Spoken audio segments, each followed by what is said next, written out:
Estamos de volta e vamos conferir casos de destaque no nosso Giro pelas Turmas do TST. E eu começo com um destaque da 8ª turma. Um operador de câmera do Canal Rural não conseguiu o direito de integrar ao salário diárias de viagens. Veja na reportagem. O profissional disse que era responsável pela transmissão de leilões pelo Canal Rural e fazia cerca de 10 viagens por mês.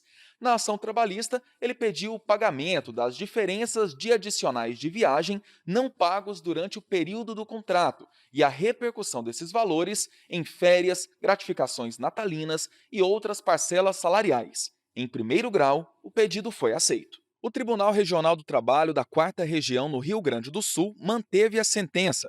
De acordo com o TRT, os recibos salariais demonstravam que a parcela superava o limite de 50% do salário. Além disso, para o regional, norma coletiva que nega a incorporação dos valores representaria renúncia a direito legalmente previsto. O caso chegou ao Tribunal Superior do Trabalho. A relatora do recurso de revista da empresa na 8ª turma, ministra Dora Maria da Costa, destacou que as diárias eram destinadas a custear a alimentação e que a empresa exigia a comprovação dos gastos. Assim, os valores têm natureza indenizatória. Ora, se uma vez comprovado que as diárias, mesmo superiores, 50% do salário do reclamante, eram destinadas a cobrir despesas que é de se afastar a integração delas ao salário. Assim, a 8ª turma reconheceu a natureza indenizatória das diárias e negou que os valores fossem incorporados ao salário. A decisão foi unânime. A 5ª turma afastou o direito de indenização substitutiva a um servente de Santa Catarina com capacidade para o trabalho. Veja os detalhes na reportagem. No processo, o servente disse que havia trabalhado por 13 anos para uma fabricante de embalagens e que foi demitido quando sofria de problemas na coluna lombar. Relatou que tinha de movimentar tambores de tinta de 200 quilos, o que teria agravado as dores. Em defesa, a empresa negou a origem da doença no trabalho e a incapacidade laboral do empregado ao ser dispensado. O Tribunal Regional do Trabalho da 12ª Região, em Santa Catarina, manteve a condenação que havia entendido que a empresa não poderia ter demitido o empregado em razão do reconhecimento do direito ao benefício previdenciário, decorrente de doença ocupacional, equiparada a acidente de trabalho. Apesar de entender que o empregado não ficou incapacitado para o trabalho, a decisão do TRT levou em conta a conclusão da perícia de que as atividades exercidas pelo servente contribuíram para o agravamento da doença. A empresa recorreu ao Tribunal Superior do Trabalho.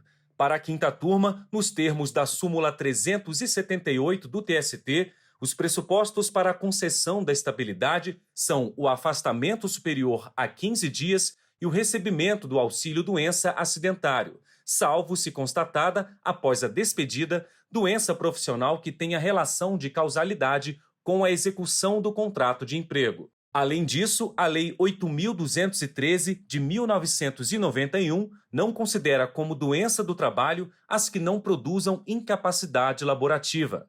No caso, o TRT, embora mantendo o reconhecimento da concausalidade, registrou expressamente a ausência da incapacidade. Sendo assim, a 5ª turma decidiu que a empresa não terá de pagar indenização substitutiva do período da estabilidade acidentária ao servente, por não ter sido caracterizada a doença ocupacional para fins de condenação.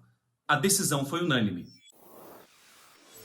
E vamos ao nosso último destaque de hoje. A 6ª turma determinou a reintegração de uma editora da empresa Brasil de Comunicação, EBC.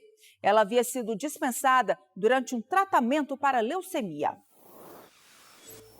A editora trabalhou na EBC por 16 anos. Ela foi contratada em cargo comissionado. Em 2010, começou um tratamento para leucemia. 6 anos depois, foi exonerada. Na reclamação trabalhista, a empregada sustentou que a doença tinha origem ocupacional devido à exposição à radiação dos aparelhos de radiodifusão e, por isso, teria direito à estabilidade provisória. Alegou ainda que a dispensa foi discriminatória O Tribunal Regional do Trabalho da 10ª Região afastou a origem ocupacional e entendeu que a estabilidade provisória não se enquadraria no caso, pois restringiria o ente público da faculdade de livre exoneração prevista em lei. O TRT também afastou o conceito de doença estigmatizante, que caracterizaria a dispensa discriminatória. O caso chegou à 6ª turma do TST. O relator do recurso de revista da editora, ministro Lélio Bentes Correa, assinalou que, conforme a Convenção 111 da Organização Internacional do Trabalho, a obrigatoriedade do combate à discriminação abrange as relações de trabalho firmadas com a administração pública.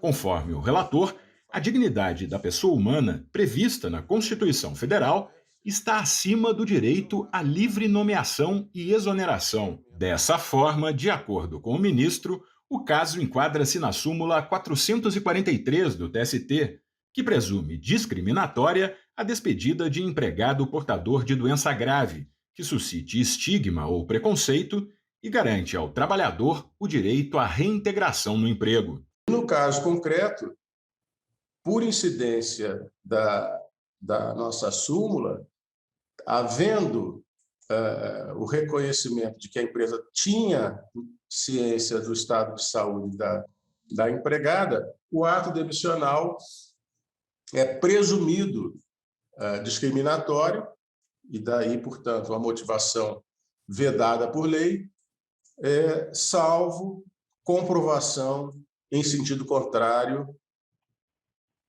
a cargo da própria reclamada, que, no caso concreto, isso é incontroverso nos autos, não produziu nenhuma prova de que tivesse motivos de ordem técnica, de reformulação empresarial, enfim, qualquer fundamento que pudesse justificar essa demissão. Por unanimidade, a 6ª turma considerou nula a dispensa e determinou a reintegração da empregada com o restabelecimento de todos os benefícios, inclusive o plano de saúde.